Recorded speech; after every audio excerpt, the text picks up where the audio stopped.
Now, often forgotten in the study of the Reconstruction period is the black participation in Reconstruction. African Americans, many of them former Union soldiers, came south and became the first black men elected to local, statewide, and national office, including the first African American who became governor of a U.S. state. Now you see here in the artwork from the Center for Louisiana Studies, an African American legislator making a salient point to a multicultural, diverse body of legislators who are paying rapt attention to him. Obviously, this is a picture that is pro-African American and therefore inclined to show what the African American could do in the legislature. Unfortunately, there were also many other depictions of African Americans in the legislatures that were, shall we say, less than flattering. Later lionized by D.W. Griffith's Birth of a Nation when he made that film in 1915.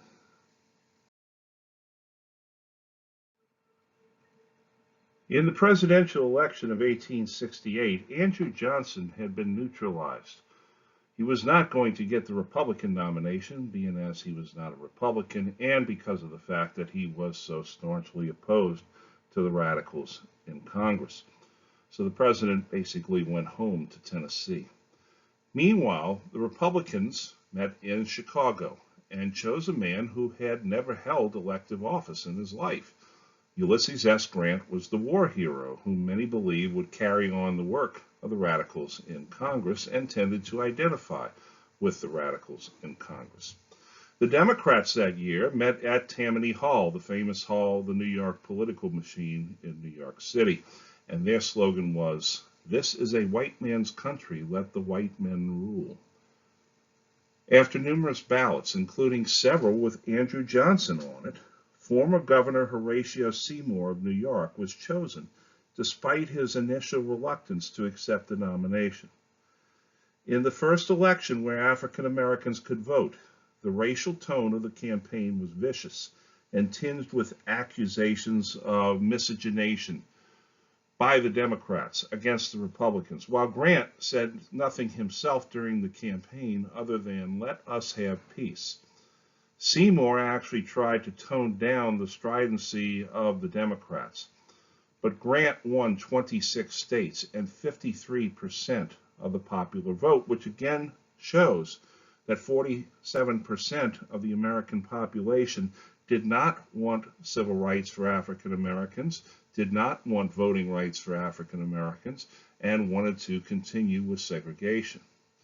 Now, the Grant administration was not as dynamic as the radicals would have hoped, because Grant saw himself more as a caretaker president.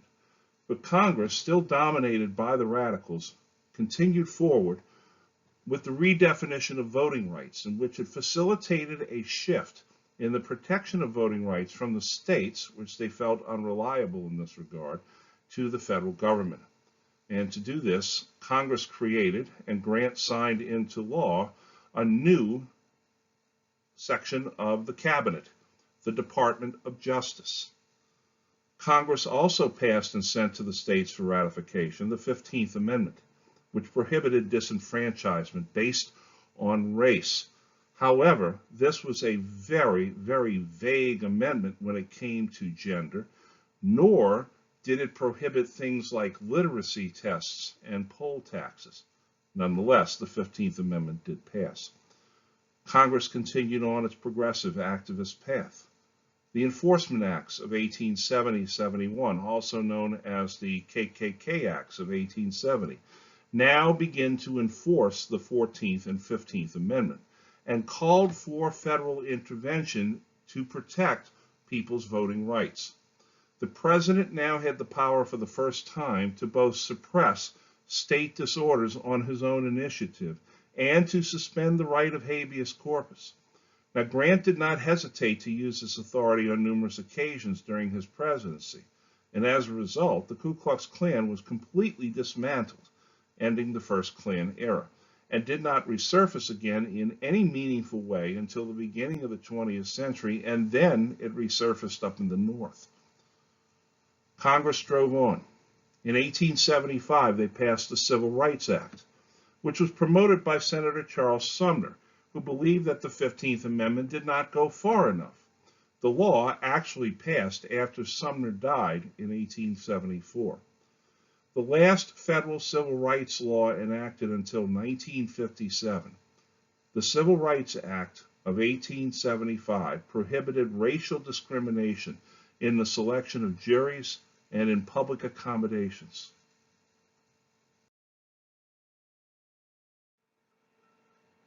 The radicals went on. They began to build a base of support throughout the former Confederacy. This leads to the growth of the Republican Party in the South, which consisted of mostly free men of color and former slaves.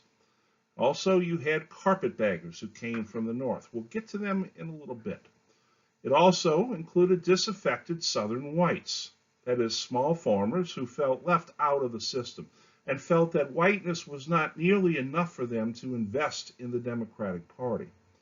The major planks of the Republican Party in the South were suffrage for African Americans and putting African Americans into political office along with Republican whites.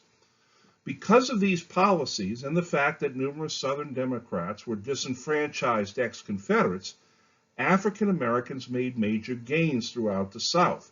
They were putting men into office who had been former Union soldiers or federal employees from the North, including teachers and agents of the Freedmen's Bureau. They were elected to local office like sheriffs and justices of the peace. They were elected to state legislatures. They held national office. They held congressional seats. Hiram Revels was elected to the United States Senate from Mississippi, and even eventually the governor of Louisiana, because PBS Pinchback, Pinckney Benton Stewart Pinchback, whom you see in the photograph there, became the first African-American state governor. He was not elected, however. He ascended to the governorship when the previous governor was impeached, and he was the governor of Louisiana for all of 35 days. Nonetheless, he was the first. It would not be until the 1980s when Douglas Wilder would be elected the first black governor of a state when he was elected governor of Virginia.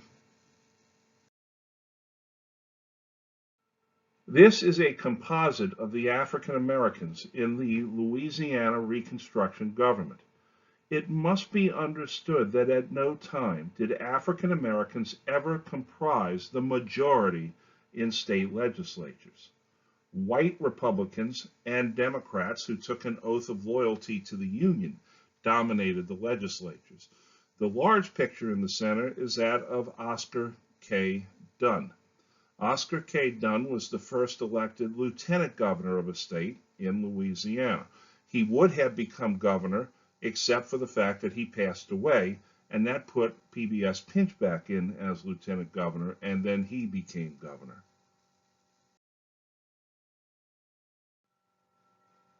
But now let's get back to the carpetbaggers. Who were these carpetbaggers? Carpetbaggers were Northern Republicans who came south after the Civil War. These were men on the make, probably shut out of office in the northern states. They saw opportunities to achieve office and make money in the South. They were called carpetbaggers because so many of them brought their belongings in suitcases made from pieces of scrap carpet. Men such as Adelbert Ames, who came to Mississippi, were idealists. They saw an opportunity to make the political situation better.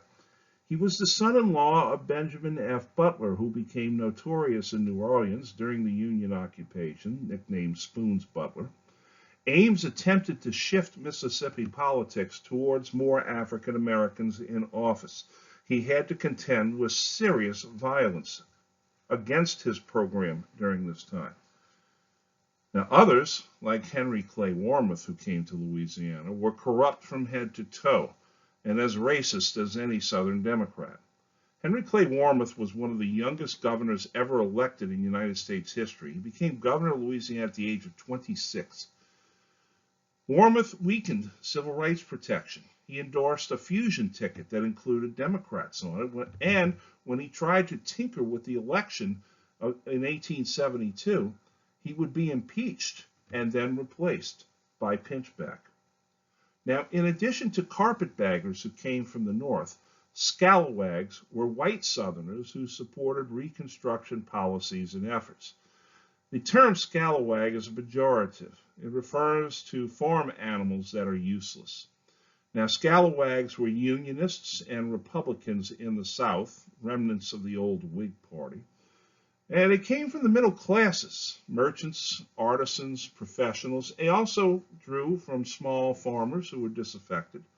One of their leading members was James L. Alcorn of Mississippi, the man after whom Alcorn State University is named. Now, Alcorn, despite being a Republican like Albert Ames, fought consistently with Albert Ames for control of the Republican Party during Reconstruction. Now, of course, Reconstruction policies engendered a great deal of white backlash. The Ku Klux Klan, or the Invisible Empire, operated in the countryside, and its members operated in secret. Their white robes and burning crosses were corruptions of an ancient white-robed Celtic tradition in which the priests of Ireland would summon their followers with great fires on the top of hills. Eventually, after Christianity came to the Celts, the great fires now took the shape of crosses. The Knights of the White Camellia was a Louisiana Klan-style organization founded by a Confederate Army colonel named Alcibiades de Blanc on May 22, 1867, in Franklin, Louisiana. The members of the White Camellia were pledged to support the supremacy of the white race, to oppose the amalgamation of the races, to resist the social and political encroachment of the so-called carpetbaggers, and to restore white control of the government. The Knights were a leading terrorist organization in Louisiana. Their tactics included harassment, floggings, sometimes murder, and they produced a reign of terror among the state's black population during the summer and fall of 1868. The Knights of the White Camellia consisted mainly of upper-class Southerners, including physicians, landowners, newspaper editors, doctors, and officers. And their masks was often done to, shall we say, avoid being recognized when they did what they did. Now, eventually, the more aggressive members of this organization would join the White Leagues, which were unlike the Klan or the Camellias in that they operated openly and in communities like cities. You had other organizations like the Red Shirts that operated in Mississippi. This was a paramilitary organization. Their uniform was a red shirt with two white stripes on the shoulders. That was the uniform for a long time of the Ole Miss Rebels football team, which is one of the reasons why they have gone away from the red shirt.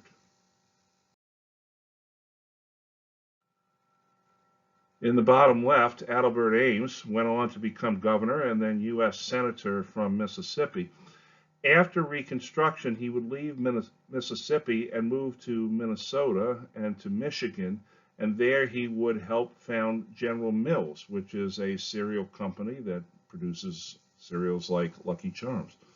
In the middle is James L. Alcorn, Ames's bitter rival, who had been a Confederate before becoming a Republican. On the far right is Henry Clay Warmoth in a much later photograph when he was a sugar planter living in Chalmette, Louisiana throughout the rest of his life. He became governor and then resigned when impeached, giving way to pinchback. The violence of the Klan, the White Leagues, and the Camellias took a number of leading proponents of Reconstruction policies. George W. Ashburn was assassinated for his pro-black sentiments in Columbus, Georgia. General George Gordon Meade, who was the military governor of Georgia, who had been the commanding general at the Battle of Gettysburg, arrested 21 men, but was convinced to let them go so that Georgia would ratify the 14th Amendment. Not a single one of the men who murdered George Ashburn was ever brought to trial.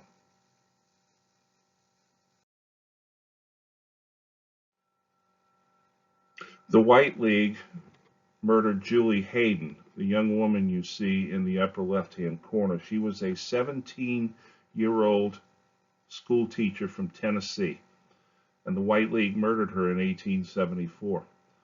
The Thomas Nast cartoon at the bottom depicts a sword-wielding Columbia, representing the United States, protecting an injured black man from being beaten by a mob of White Leaguers.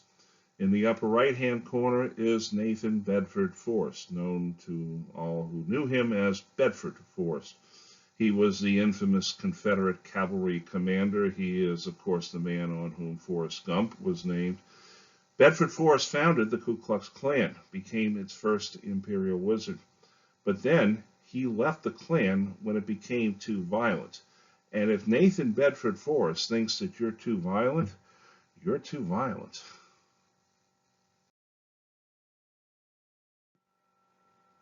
One of the long-running canards about Reconstruction is that it was rife with corruption. There was some corruption. This was a large government program, the Freedmen's Bureau and other programs designed to bring money and progress to the South. But much good was done.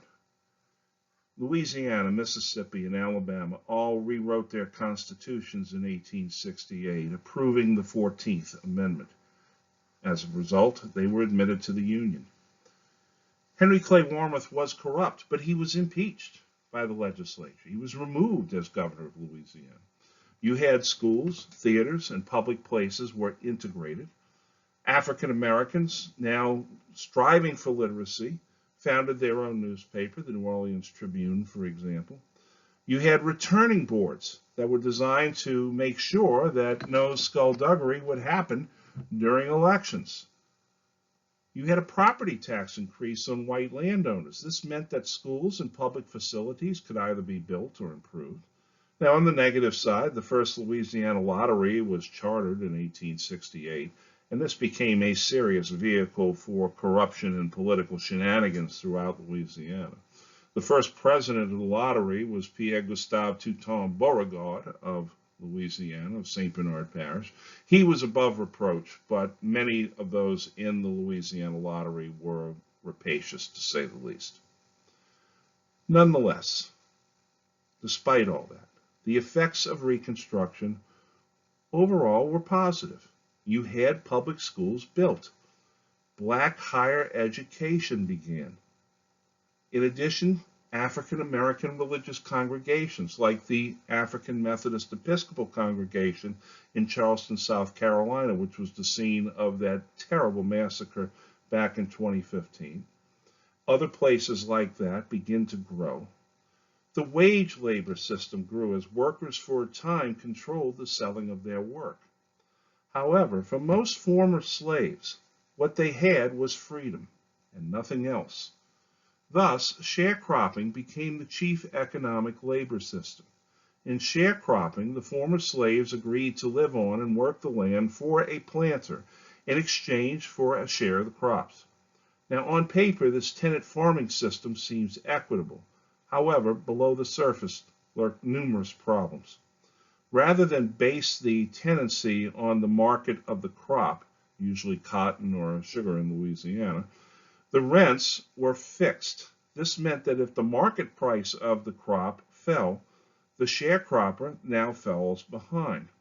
As a result, sharecroppers would mortgage future crops hoping for a better yield in future years. But what usually happened was a never-ending cycle of poverty. That was but one step up from slavery. Nonetheless, most African Americans and a large number of whites chose sharecropping, because at least it gave them some semblance of agency over their circumstances. They worked when they wanted to work, not when an overseer or a boss told them to do so. This is the economic system that exists, however, throughout the South, all the way up until the time of the Great Depression, and even beyond that.